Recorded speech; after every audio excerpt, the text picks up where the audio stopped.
Hi guys. All right, we have 3 new letters to work on today. We've got lowercase k, lowercase r, and lowercase s. So let's just hop right on in. Let me get myself a little marker, and here we go.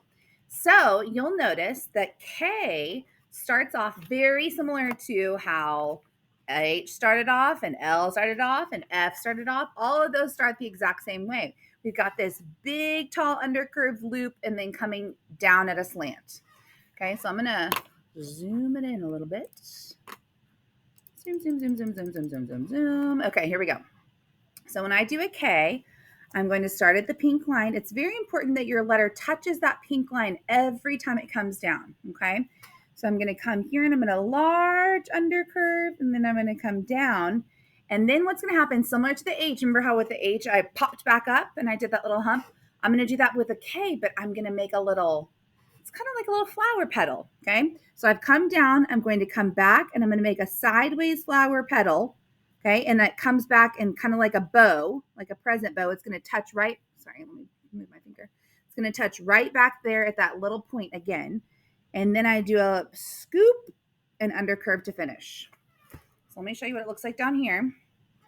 So I'm going to come here, and I'm going to big undercurve, come down at a slant, touch, pop back up, make a little sideways flower petal, touch it together, scoop and undercurve to finish.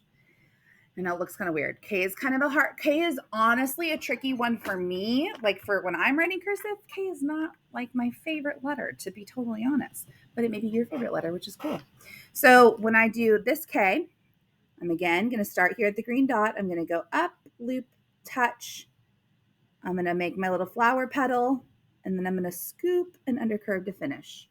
Okay, what I can foresee is going to happen is we're going to have some of this. Don't write this. This is what's going to happen though. We're going to have some of this because this is what I was seeing on your other big undercurve letters. But when we come back down, we want to come back down still to the side. You see the difference between these two? So people are going to do that. And then people are also going to do this. They're going to want to make their little thing too big, and it's going to end up looking like that. That's not what we want. When you do your undercurve and you loop and come down, you're going to pop up, and it's just a little flower petal, and then scoop undercurve to finish. Okay, it's just a little flower petal. Think about it as a flower petal going to the side like this. Okay. When K joins to another letter, just like we've talked about before, it is going to, the ending undercurve will become the beginning undercurve of the next letter, just like we've talked about before. Okay, if we talk about the letter R. So R begins and ends with an undercurve stroke like we've been practicing, but there's this little straight line that comes down like this in the middle, okay?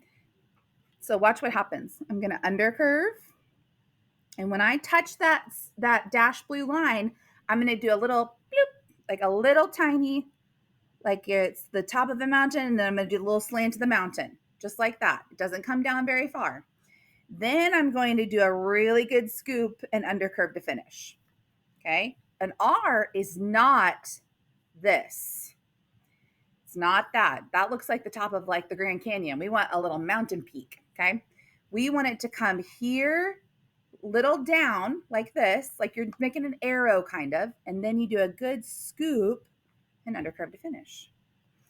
So if I come here, I'm going to do my undercurve to the dash blue. I'm going to do a little bloop, mountain peak, and then I'm going to scoop undercurve to finish. Again, I'm going to go here. I'm going to bloop, just a little line, right? Just a little line, and then I'm going to undercurve to finish. Okay? And just like we've talked about with other letters, the ending undercurve of the R becomes the beginning undercurve for the next letter. All right. And finally, we have the letter S. Okay. S has a little belly. Okay. And here's what that belly is going to look like. So I'm going to start with the undercurve just like before. But after I do my undercurve and I hit that dash blue, I'm going to make a little belly, and then I'm going to undercurve to finish. So watch. I'm going to come down like this and make a little belly, and then I'm going to undercurve to finish. Okay. So if I come down here, watch what it looks like down here. I'm going to undercurve, make a little belly, undercurve to finish. I'm going to undercurve, make a little belly, undercurve to finish. I'm going to undercurve, make a little belly, undercurve to finish. It is not a straight line after you do your undercurve. Okay, it's not like this and like this. You have to make the full belly connect and then you do your undercurve. So we come undercurve, belly, undercurve to finish. Okay, and was like the other letters, the ending undercurve for the S becomes the beginning undercurve for the next letter. Okay, so make sure you get all that practice done, and I will see you guys tomorrow.